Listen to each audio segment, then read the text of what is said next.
पुरी शंकराचार्य कहले अयोध्या राम मंदिर पालटिजिब भूतकोटी। अयोध्या राम मंदिर रे राम नुहे सेठी पूजा पाइबे राक्षस और पिशाच।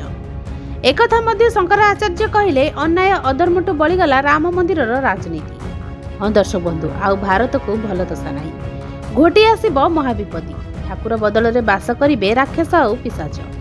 विधिवत हेउनी पूजा अर्चना, आउ अयोध्या जिबेनी चारि शंकराचार्य। मंदिर राजनेता संपृक्ति को नहीं विरक्ति हेले स्वामी निश्चलानंद सरस्वती। अधा मंदिर निर्माण हो उद्घाटन होगा सहित पूजा अर्चना होगा ठीक नुहे बोली कहिसेंती श्री गोवर्धन पीठ शंकराचार्य स्वामी निश्चलानंद सरस्वती।